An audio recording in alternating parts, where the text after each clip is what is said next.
So look at this beautiful mushroom jerky.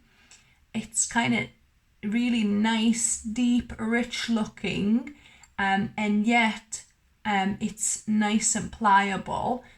Hello my dear health seekers, Inga from Health Origins here. So we are in mushroom season and I picked these beautiful birch boletes, and normally people use the caps but don't know what to do with the stalks. You could just, chop it up and use it in recipes as well. However, I've got an exciting recipe how to make a mushroom jerky from the stalks. So let's get into it.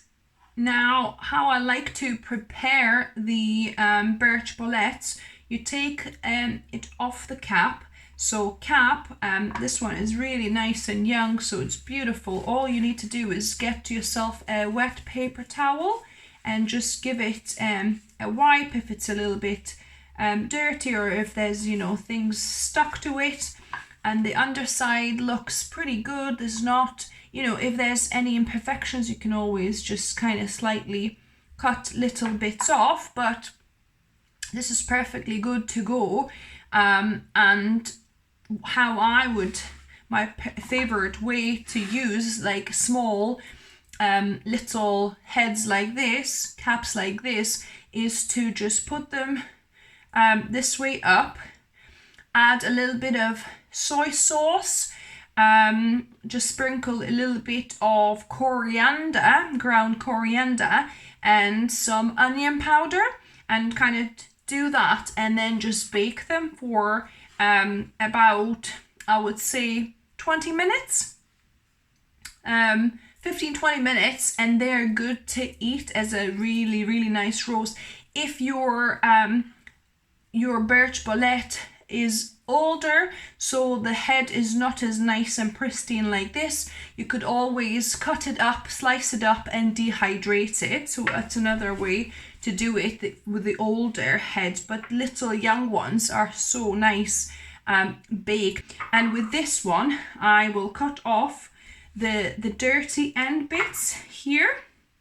So just cut off the dirty bits, or any bits that the slugs have been at, like I can see here at the bottom.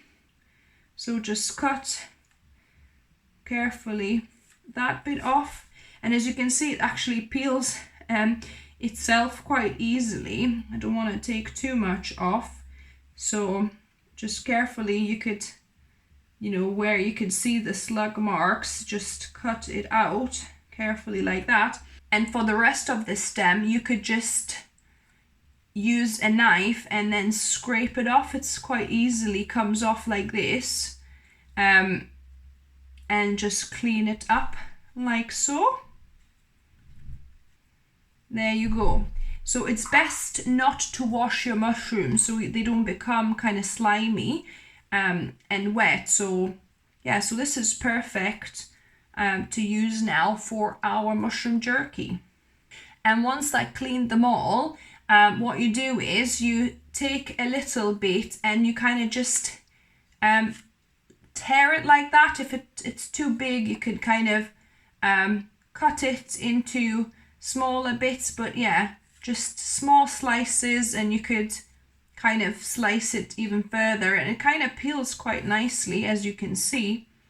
So just, yeah, take a little bit and then just peel bits off, and then you can kind of cut from the thicker end a little bit and split it a little bit further like so. So these are perfect now to use for our mushroom jerky. So I had about 8 to 10 birch bolete mushroom stems that I've cleaned and then tore into bits. So it's quite easy. It kind of tears quite well into strips. So you could do either with birch bolete, also you could do it with actual porcini mushroom stems, or you could even use shiitake mushroom stems, and oyster mushrooms also work. You could, you might need to chop them.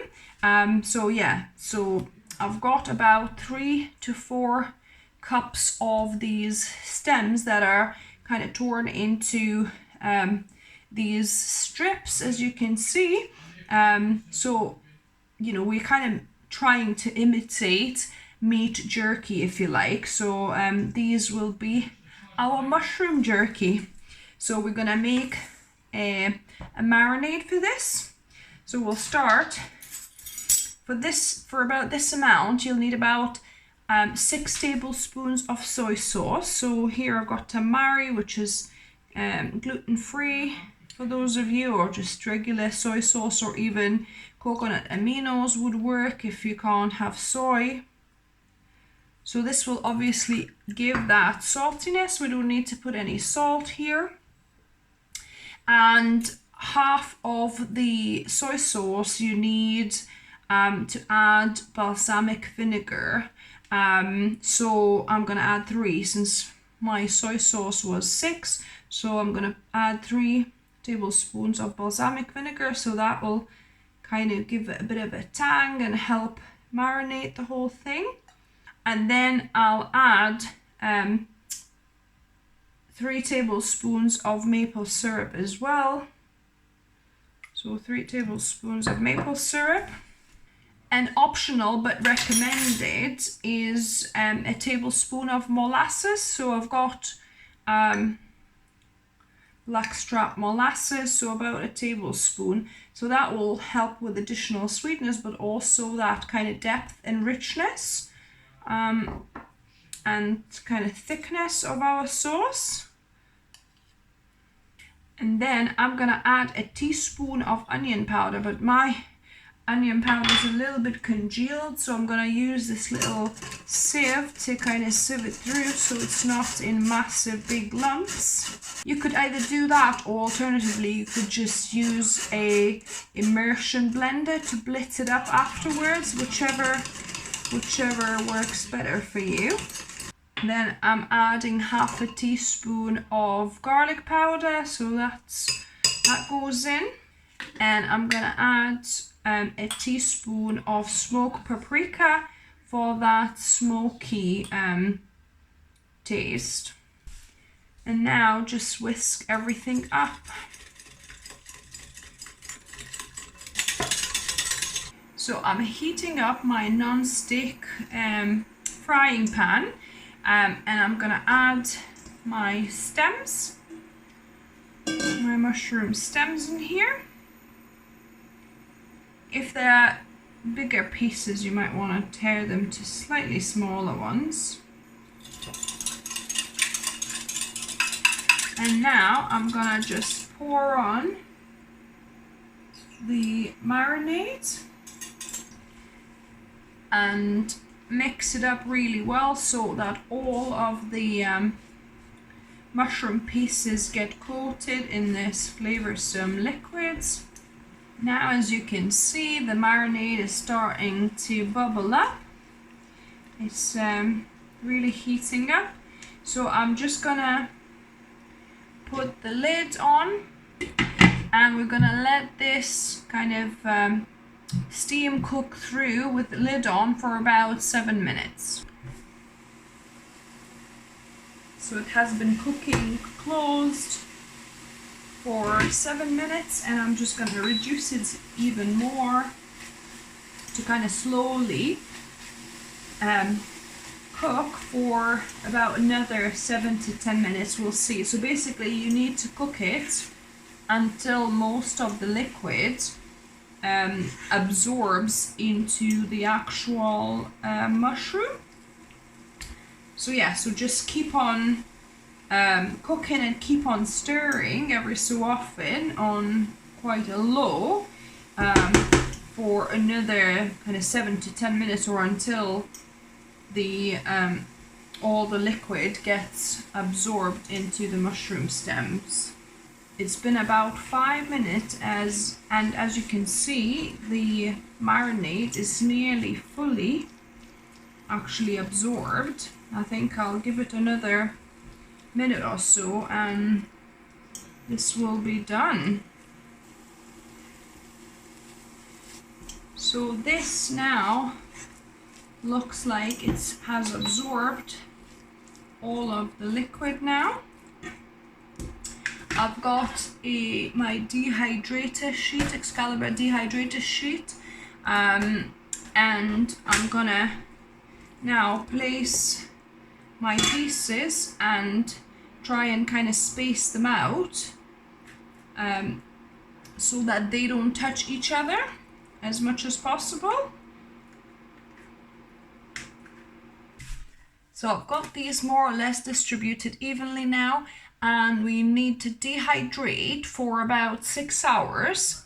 Then we'll flip them and dehydrate for maybe another hour or so. So these have been dehydrating for 6 hours.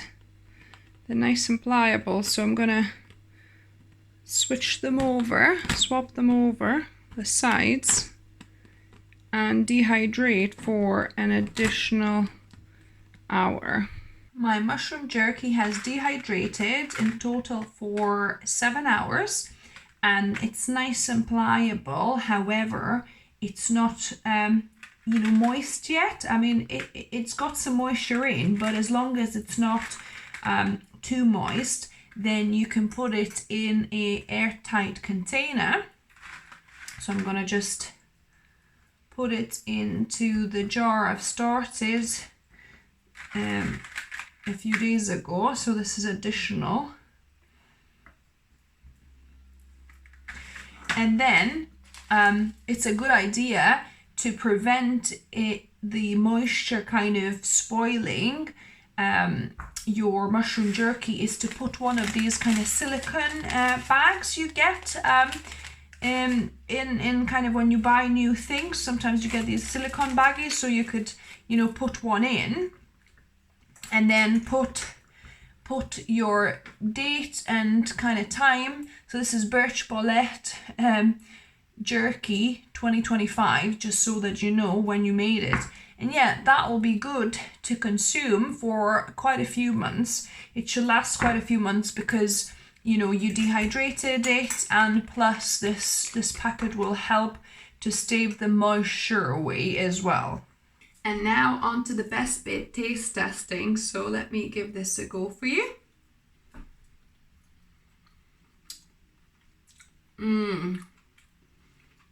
Oh wow, guys, this is proper delicious umami sensation. So good. It's kind of nice and chewy. It's got that umami, the richness. There's some sweetness coming through.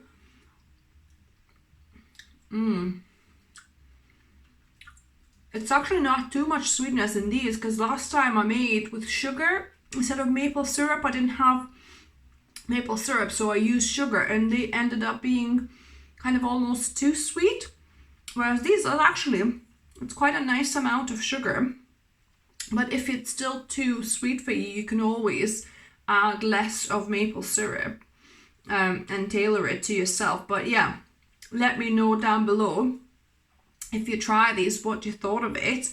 I love getting your feedback on my recipes. If you're new to the channel, welcome and subscribe for more videos. I upload a couple of videos for you guys every week. And as always, remember, food is fuel, so be mindful of what you put in your body. Until next time.